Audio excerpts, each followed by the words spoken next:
Well, one of our mini Jennifers is back again with another comedy.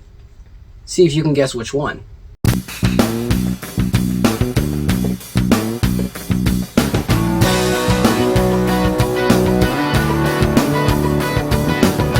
No Hard Feelings was directed by Gene Trubisky and stars Jennifer Lawrence and Andrew Barr Hallman. And here, a down-on-her-luck woman who is fighting to keep what she has left accepts a very odd job of employment to bring a rich and privileged couple's son, who's very awkward, out of a shell. However, this comes with a shocking twist when it turns out this could be harder than anyone expected, and some people may become closer than they expected. Comedies are something that I feel like we're not getting as much anymore. They struggle more at the box office, and they don't necessarily make the most amount of money, and oftentimes they're not even original. The only time you can really get a comedy to get focal point big attention is if you can attach a name to it, like they did here with Jennifer Lawrence, and it kind of built hype for this movie, despite the fact it was in a swarm of packed summer blockbusters. But I still had an urgency. This I saw it much later because of other films, but I have to say, No Hard Feelings impressed me because of the fact this movie is what I've wanted from comedy all year. It's funny, and that's it. It pokes fun at the absurdities of different generations and the extent people will go to in order to get different things. Because the thing is about this movie, every character is going to one extreme or another to get what they want. And everything that everybody wants is different.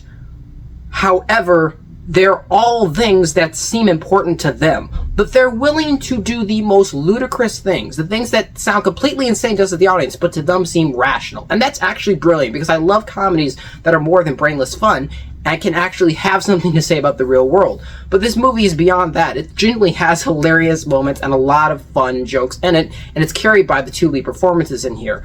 The newcomer in here, he is fantastic. He really does a good job in here of selling his character. He is just a relatable kind of guy. I think every man has kind of gone to that stage one point or another of being the weirdo, the awkward one out.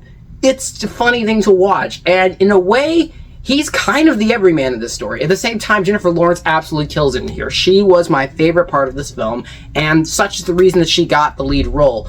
She has such charisma, comedic timing. She's just a genius actress. This woman killed it in here, and she knows what beats to hit at the right point and when to change. It's just, her performance is amazing. This movie also is just written so very well. It constantly moves in a way that's entertaining and in a way that strikes different chords with you and different emotions. You get excited kind of watching this movie. I genuinely did. And even though it's somewhat formulaic, which is a negative I have, there's just kind of things that happen here that I feel like happen in every movie.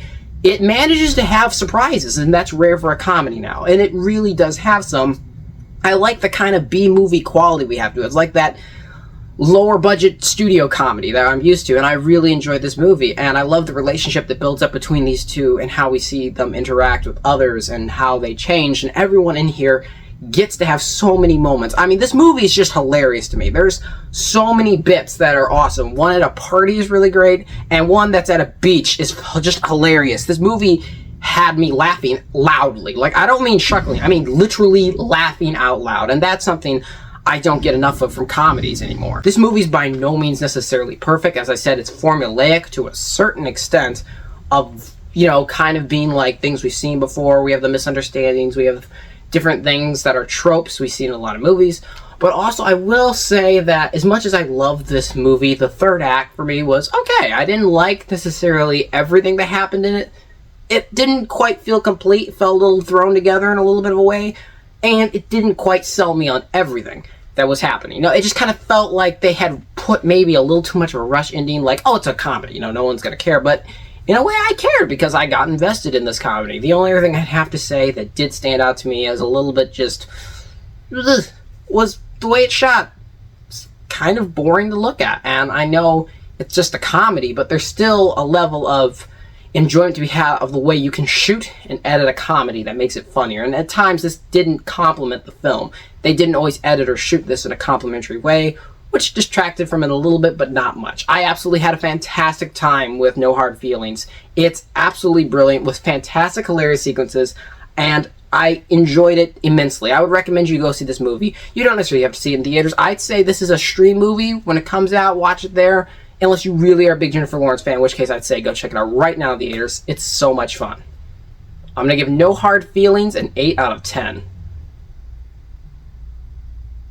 So thank you guys always so much for watching. I appreciate you, and I will see you all next time.